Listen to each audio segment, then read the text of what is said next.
ನಾಗೇಂದ್ರ ಒಂದು ಕಾಲದಲ್ಲಿ ಆ ವಿರೋಧ ಜನರ ಗುಂಪಲ್ಲಿ ಇದ್ದು ಆ ರೌಡಿ ಗ್ಯಾಂಗ್ ಕೆಲಸ ಮಾಡ್ತಾ ಇದ್ದವನ್ನ ಆ ಬದುಕು ಬಿಟ್ಟು ಶ್ರಾಮಲ್ ಹಿಂಬಾಲಕನಾಗಿ ಬಂದು ಒಳ್ಳೆ ಬದುಕನ್ನು ದುಡಿಯೋದನ್ನು ಕಲಿಸ್ಕೊಡ್ತೀವಿ, ದುಡಿದು ಬದುಕೋದನ್ನು ನೀನು ಕಲಿಬೇಕು ಅಂತೇಳಿ ಕರ್ಕೊಂಡು ಬಂದಿದ್ದು. ಎಸ್ ಟಿ ರಿಸರ್ವೇಷನ್ ಆದ ತಕ್ಷಣ ಶಾಸಕನಾಗಿ ಮಾಡಿದ್ದೀವಿ.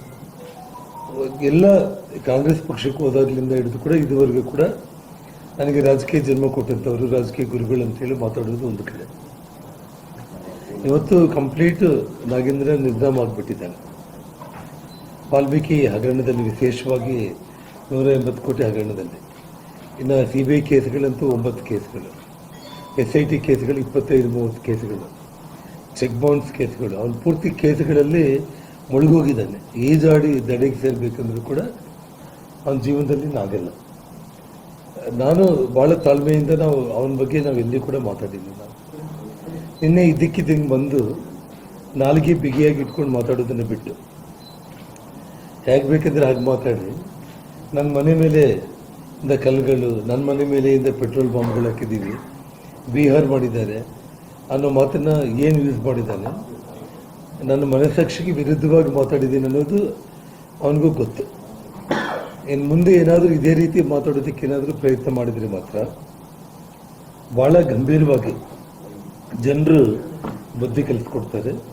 ನಾಳೆ ನಿನಗೆ ರಾಜಕೀಯವಾಗಿ ನಿಂತು ಮುಗಿದೋದ ಕತೆ. ಮತ್ತು ಇದೇ ವಾಲ್ಮೀಕಿ ವಿಗ್ರಹ SP ಸರ್ಕಲಲ್ಲಿ ಇದೆ. ವಾಲ್ಮೀಕಿ ವೃತ್ತ ಅಂತ ಹೆಸರಿಟ್ಟಿದ್ದೀವಿ. ಅಲ್ಲೇ ಬಂದು ಇನ್ನೊಂದು ಪುತ್ಥಳಿ ಮಾಡೋದಾಯಿತು ಅಂತಂದರೆ ಅದಕ್ಕೂ ನಾವು ಯಾರೂ ಅಡ್ಡಿಪಡಿಸಿಲ್ಲ. ಬ್ಯಾನರ್ಗಳನ್ನ ತೊಗೊಂಡು ಬಂದು ಇಲ್ಲಿ ಆಗ್ತಾ ಇರೋದಕ್ಕೂ ಯಾರೂ ಬೇಡ ಅಂತ ಹೇಳಿಲ್ಲ. ಮನೆ ಹಾದಿಗೆ ಕಾರು ಹೋಗೋ ರೋಡ್ಗೆ ಅಡ್ಡ ಹಾಕಿ ನಿಮ್ಮ ಶಕ್ತಿ ಪರೀಕ್ಷೆ ಮಾಡಬೇಕಂತೇಳಿ ಅವ್ರು ಬಂದಿದ್ದೆ. ಇದೆಲ್ಲದಕ್ಕೂ ಕೂಡ ಕಾರಣ ಅಂತೇಳಿ ಎಲ್ಲರಿಗೂ ಗೊತ್ತಿರೋಂಥ ಒಂದು ವಿಷಯ. ಅವರು ಡೆಕೋರೇಷನ್ಸ್ 3-4 ದಿನದಿಂದ ಮಾಡ್ತಾನೇ ಇದ್ದಾರೆ. ಹಾಗಾಗಿ ನಾಗೇಂದ್ರ ಈ ಗಣೇಶ್ ಕಂಪ್ಲಿ ಅವರು ಇಬ್ಬರು ಕೂಡ ಏನಾದರೂ ಹುಚ್ಚುಚ್ಚಾಗಿ ಮಾತಾಡಿದ್ದೀರಿ ನೀವು. ನಾನು ಮಾಧ್ಯಮಗಳ ಮೂಲಕ ನೀವಿಬ್ಬರಿಗೂ ಹೇಳ್ತಾ ಇದ್ದೀನಿ, ನೀವು ಅವನು ಬರತ್ತಿಂದ ಕಣ್ಮರೆಯಾಗಿದ್ದಂಥವ್ರು. ನಿಮ್ಮ ದಬ್ಬಾಳಿಕೆಗೆ ನಿಮಗೆ ತಡ್ಕೊಳ್ಳೋಕ್ಕಾಗಲಿಲ್ಲ. ನಿಮ್ಮ ಅದೃಷ್ಟ ಇವತ್ತೇನಂತಂದರೆ ಅವನು ತಪ್ಪು ಮಾಡ್ಕೊಂಡಿದ್ದಕ್ಕೆ, ಮುಖ್ಯಮಂತ್ರಿಗಳು ಅವನ್ನ ಬೈದಿದ್ದಕ್ಕೆ ನಿಮಗೆ ದೊಡ್ಡಸ್ತಿಕೆ ಕೊಟ್ಟು ಕಳಿಸಿದ್ದಾನೆ. ಆ ದೊಡ್ಡಸ್ತಿಕೆ ಕೊಟ್ಟು ಕಳಿಸಿದ್ದಾರೆ ಅಂತೇಳಿ ಬಾಯಿಗೆ ಬಂದಂಗೆ ಮಾತಾಡಿದರೆ ಮತ್ತೆ ನಾವು ಹೀರೋಗಳಾಗ್ತೀವಿ ಅಂತಂದರೆ ನೀವು ಈಗಾಗಲೇ ಜೀರೋಗಳಾಗೋಗಿದ್ದೀರಿ. 28ಕ್ಕೆ ನಿಮ್ಮೆಲ್ಲ ಕಾಲ ಮುಗಿಯುತ್ತೆ. ರಾಜಕೀಯ ಅನ್ನೋದು ಶಾಶ್ವತವಾಗಿ ನಿಮ್ಗೆ ಯಾರೂ ಕೂಡ ಇಲ್ಲ. ಇವತ್ತು ಶ್ರೀರಾಮನ ಬಗ್ಗೆ ನನ್ನ ಬಗ್ಗೆ ನೀನು ಮಾತಾಡೋಷ್ಟು ದೊಡ್ಡ ಲೀಡರ್ಗಳು ನೀವೇನು ಕೂಡ ಅಲ್ಲ. ಇವತ್ತು ಇಡೀ ಕರ್ನಾಟಕಕ್ಕೆ ಗೊತ್ತು, ವಾಲ್ಮೀಕಿ ಜನಾಂಗಕ್ಕೋಸ್ಕರ ಶ್ರೀರಾಮುಲು ಮಾಡಿರುವಂಥ 7% ರಿಸರ್ವೇಷನ್ ಆಗಿರ್ಬೋದು, ವಾಲ್ಮೀಕಿ ಜಯಂತಿ ಆಗಿರ್ಬೋದು, ಬಳ್ಳಾರಿಯಲ್ಲಿ ವಾಲ್ಮೀಕಿ ಭವನ ಏರ್ ಕಂಡೀಷನ್ ಭವನ ಕಟ್ಟಿರೋದಾಗಿರ್ಬೋದು, 20 ಅಡಿ ವಾಲ್ಮೀಕಿ ಸ್ಟ್ಯಾಚ್ಯೂ ಇಟ್ಟಿರೋದಾಗಿರ್ಬೋದು, SP ಸರ್ಕಲ್ನ ವಾಲ್ಮೀಕಿ ವೃತ್ತ ಅಂತ ಮಾಡಿ ವಾಲ್ಮೀಕಿ ಪುತ್ಥಳಿ ಮಾಡಿರೋಂಥದ್ದಾಗಿರ್ಬೋದು, ಇವತ್ತು ವಾಲ್ಮೀಕಿ ಜಯಂತಿಯನ್ನು ಘೋಷಣೆ ಮಾಡ್ತಿರೋದಾಗಿರ್ಬೋದು, ಮತ್ತು ವಾಲ್ಮೀಕಿ ಜನಾಂಗಕ್ಕೋಸ್ಕರ ಒಂದು ನಿಗಮನೇ ಸ್ಥಾಪನೆ ಮಾಡಿರೋಂಥದ್ದು ಶ್ರೀರಾಮುಲು. ಹಾಗಾಗಿ ನೀವೆಲ್ಲ ಕಂಪ್ಲೀಟ್ ಕೂಡ ಕಾಲಿನ ಧೂಳಿಗೆ ಕೂಡ ನೀವು ಸಮಾನ ಅಲ್ಲ. ಬಾಯಿ ಮುಚ್ಕೊಂಡು ಆಗಿರೋಂಥ ಈ ದುರ್ಘಟನೆಗೆ ಒಬ್ಬ ಅಮಾಯಕನ ಪ್ರಾಣ ಹೋಗಿದ್ದೆ. ಅಮಾಯಕನ ಪ್ರಾಣ ಹೋಗಲಿಕ್ಕೆ ಯಾವನು ಕಾರಣೀಭೂತ, ಯಾವ ಪ್ರೈವೇಟ್ ಗನ್ಮ್ಯಾನು, ಅವನ ಗನ್ನು ಪ್ರೈವೇಟ್ ಗನ್ಮ್ಯಾನ್ನ ನಡೆದಿರೋ ಘಟನೆಯಲ್ಲಿ ಯಾರ್ಯಾರು ತಪ್ಪಿತಸ್ಥರಿದ್ದಾರೆ ಅದನ್ನು ಮಾಧ್ಯಮಗಳ ಮೂಲಕ ತಕ್ಷಣ ಬಂದು ಇಷ್ಟು ದೊಡ್ಡ ಸರ್ಕಾರ ಇಟ್ಕೊಂಡು ಒಬ್ಬ ಮನುಷ್ಯನ ಪ್ರಾಣ ಹೋದ್ಮೇಲೆ ಅವನ ಪ್ರಾಣ ಹೋಗ್ಲಿಕ್ಕೆ ಕಾರಣ ಯಾರು ಅಂತೇಳಿ ತಕ್ಷಣ ಮೀಡಿಯಾ ಮುಂದೆ ಬಂದು ಪೊಲೀಸ್ ಇಲಾಖೆ ಹೇಳಬೇಕಾಗಿದೆ.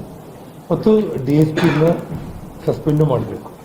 ಇದು ಯಾವುದೂ ಆಗದೆ ಹೋದ ಪಕ್ಷದಲ್ಲಿ ಈಗಾಗಲೇ ನಾವು ಸಿಟ್ಟಿಂಗ್ ಹೈಕೋರ್ಟ್ ಜಡ್ಜ್ ಮೂಲಕ ಎಂಕ್ವೈರಿ ಅಥವಾ CBI ಅಂತ ನಾವು ಈಗಾಗಲೇ ಹೇಳಿದ್ದೀವಿ. ನಾವು ಜೊತೆಗೆ ರಾಮುಲು ಅವರು ಹೇಳಿದಾಗೆ ಏನಾದರೂ ನೋಡಿ ಇನ್ನು ಕೆಲವೇ ದಿನಗಳಲ್ಲಿ ಮಾಧ್ಯಮಗಳ ಮೂಲಕ ಆಗಿರೋ ಎಂಟೈರ್ ಘಟನೆ ಬಗ್ಗೆ ಸತ್ಯಾಂಶಗಳೆಲ್ಲ ಎಲ್ಲ ವಿಡಿಯೋಗಳಿದೆ. ಈ ಕಾಲದಲ್ಲಿ ಪ್ರತಿಯೊಬ್ಬರ ಕೈಯಲ್ಲೂ ಮೊಬೈಲ್ ಇತ್ತು. ನಮ್ಮ ಮನೆ ಸುತ್ತಮುತ್ತ ನಡೆದಿರೋ ಎಲ್ಲ ಘಟನೆಗಳು ವಿಡಿಯೋಗಳಾಗ್ಬಿಟ್ಟಿದೆ.